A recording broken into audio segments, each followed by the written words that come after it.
I have two stacks of Bibles in front of me that are very similar in a lot of ways, with one key difference. These are premium Bibles. Most of them cost over $200 brand new. And these are non-premium Bibles. Most of these cost less than $50 brand new. So that begs the question, and it's a question that many of you have asked me over the years. Are premium Bibles really worth it? I want to explore that in this video because there are some interesting reasons why this stack of Bibles is so much more expensive than this stack of Bibles. Now let's compare them before we dive in. So here we have the ESV Heritage, and here we have the ESV Heritage. Both of these are produced by Crossway. This is the premium edition, over $200. This is the synthetic leather edition. They call it True Tone. The retail price of this is $50. You can get it on Amazon for about $35. So they're very similar in a lot of ways. Like I said, the same design, the same typesetting, the same font size. Everything is the same when you open them up. Well, the paper's not the same. More on that in a moment. But significantly different prices. Same thing right here from Holman Bibles. The NASB single column personal size, part of their handcrafted collection. This is the same Bible in a synthetic leather. They call it Leather Touch. All of the companies have different names. So True Tone for Crossway is Leather Touch for Holman. Premium Bible, retail price. This one's actually one of the more affordable premium Bibles. The retail price is about $160.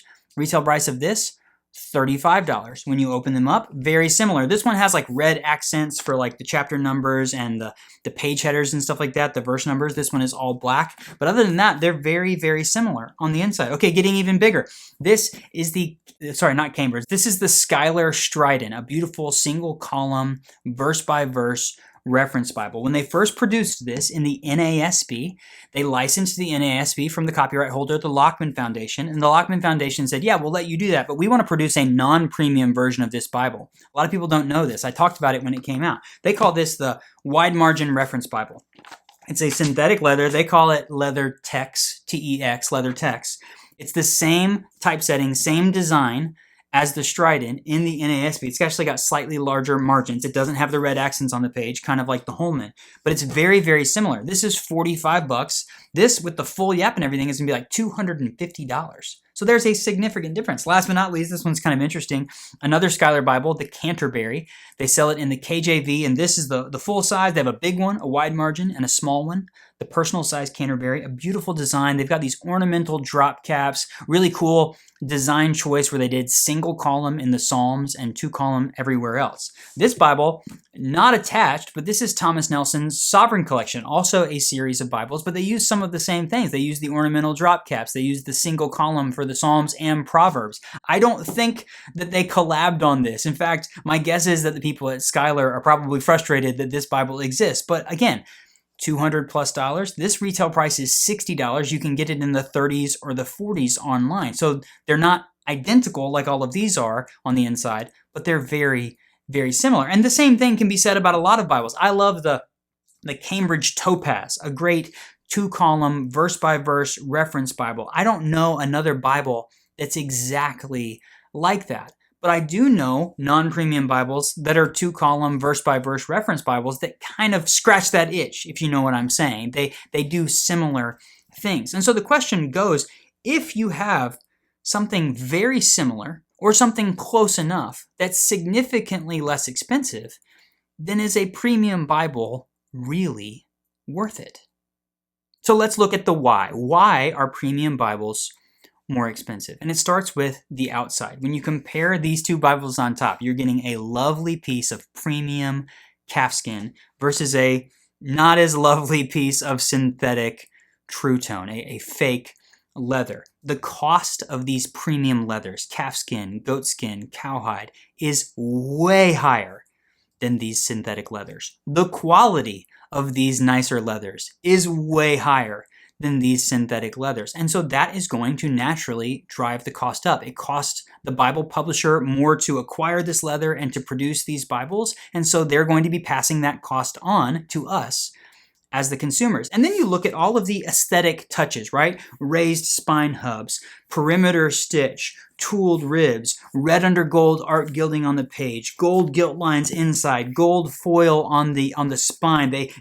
Premium Bibles have nicer double-sided satin ribbons. Again, These are all aesthetic touches that don't really impact you when you're reading and studying the Bible, but they're very, very nice, and they cost extra money than what you're going to find in a non-premium Bible. So that is going to increase the cost of the Bible. Then you go to things that you might not think about, that you don't see very often. The construction of these Bibles. I talk about Bibles being edge-lined. This is a kind of classic way of binding a book where the text block is tabbed into the leather. I like it because it usually makes Bibles a little bit more soft and floppy, but also it's actually good for the Bible because it makes it more durable over time. But it's more expensive to produce a Bible that's edge-lined than a Bible that is pasted down. It's a more expensive process to go through. A lot of these things that I just mentioned about the aesthetic touches and the way it's bound and stuff like that, all of that requires actual people to do the work. A lot of these premium Bibles, they are touched by dozens. Each Bible is touched by a couple dozen people when it's going through the manufacturing process. Obviously, that labor is a cost as well that's not going to be found in some of these not so premium Bibles. So that's another reason why the cost goes up. I talk about the text block being Smythe sewn, where the actual text block, the pages are sewn together. You're actually going to find that in a lot of non-premium Bibles, although some of them are glued. But another thing to consider in regards to the paper is the quality of the paper itself. Most premium Bibles are going to have an elevated, nicer paper. These ones from Schuyler and Crossway and Cambridge and Allen have this lovely French paper. It's got a nice touch to it. You can feel the difference. You can also see the difference. It is usually more opaque. Now, sometimes that depends on, I talk about 28 GSM versus 32 GSM versus 36 GSM. So the more weight that the paper has, it often equates to a higher opacity. So there's going to be less ghosting or show through. So when you have a higher quality paper, you're going to feel the difference. You're going to see the difference. Now, I tell people all the time, there are some Bible publishers right now who are putting the same nice paper from their premium Bibles in some of their non-premium editions. Good examples are like the Lockman Foundation has been producing these prime editions the last few years. And now a lot of their synthetic leather Bibles have the same paper that they started using in the prime edition. So you've got to watch video reviews from guys like me or go to the website and find out, hey, does this less expensive Bible actually have nicer paper that's more in comparison to the higher quality Bibles, the more premium Bibles. Those are just a few things, but you can see reasons why the price. Oh, here's another one. I forgot about this. Boxes. Most premium boxes are going to come with a nice two-piece or clamshell box. This is the one that I did with Humble Lamb for our recent collab on the NKJV Shepherd. Again, not hugely important, but a Bible like this is going to come in a little cardboard slipcase. This costs the publisher more, therefore it's another reason why the price goes up. So you can see there are a lot of legitimate reasons why premium Bibles cost a lot more than non-premium Bibles. So that leads us back to the original question, are premium Bibles worth it? I look at it from one perspective and go, hey, I can buy 6 or 7 of these for the cost of one of these. I would rather buy one for myself and give 6 away than buy a premium one. But that's not the only way to look at it, right? And there are different perspectives to this. I do think that premium Bibles are worth what publishers are charging us for them, based on everything that I just shared with you. The quality materials, the craftsmanship, the fact that they are built to last. These are great Bibles. What I didn't share earlier was the fact that when you hold one of these in your hand, you can feel it.